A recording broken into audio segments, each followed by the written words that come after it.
Okay, Germany turned 3. The Germans have 55 IPCs to spend. They're going to buy 10 infantry for 30, 2 mechanized infantry for 8, a tank for 6, and a tactical bomber for 1.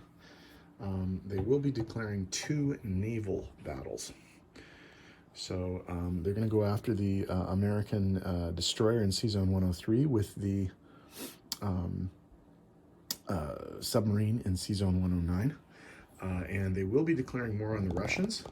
So they are going to be attacking the submarine in Sea Zone 112 with the destroyer and the fighter and tactical bomber from Western Germany.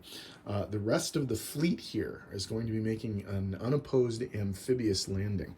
So they're going to swing north to Sea Zone 127 over here.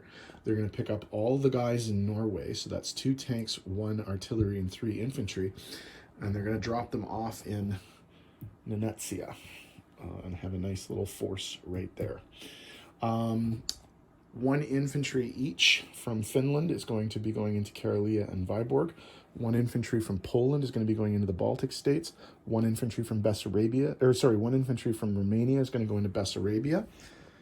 And then all of the remaining forces, so all of the infantry, tanks, and artillery from Romania, the tanks and mechs from Yugoslavia, the infantry and artillery from Slovakia-Hungary, and the infantry and artillery from Poland, and finally the tanks and mechanized infantry from Germany are all going to end up in eastern Poland. So there's going to be a massive stack of German stuff right there.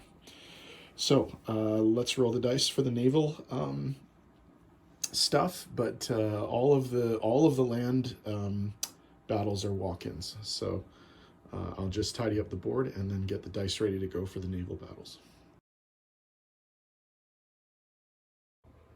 Okay, for the attack on Sea Zone 112, the German destroyer Z5 Paul Jacobi and a fighter and a tactical bomber will be attacking the Russian submarine K1. So we have a 2, a 3, and a 4. 2 hits, so the sub's dead. It does get to fire back though, and it does not sink the destroyer. So the sea zone is cleared, and no German casualties happen. Okay, the battle for Sea Zone 103, the German submarine U-72 is going up against the American destroyer USS Parker. So it's a 2 versus 2. Miss. Miss. Miss. Miss. Hit. And miss. So the American destroyer is sunk and the German submarine survives.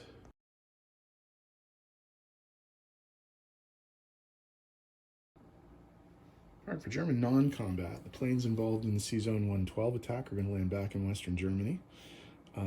The anti-aircraft from Western Germany is going to move to France. The anti-aircraft from Normandy, Bordeaux is going to move to southern France.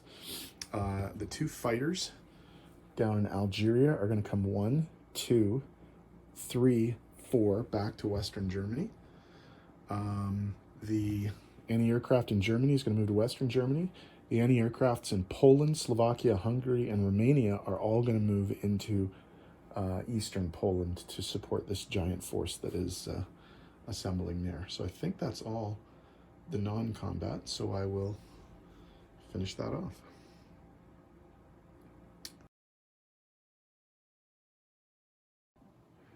Okay, for placement of new units, 3 infantry into southern France, 3 infantry into Normandy, Bordeaux,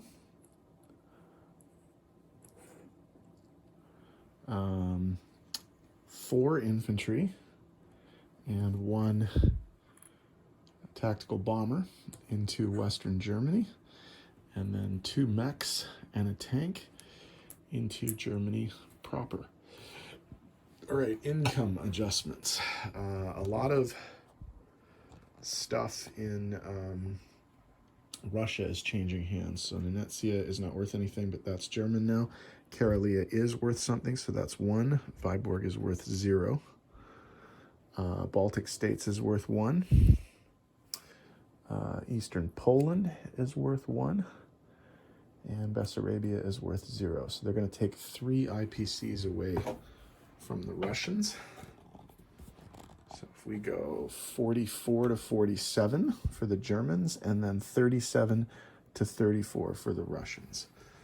So in terms of income, Germany collects 47 IPCs base income and does get a 5 IPC bonus for controlling Denmark and Norway while Sweden is neutral. So they're going to start next turn with 52 IPCs, and UK Pacific is up next. We'll see what they do.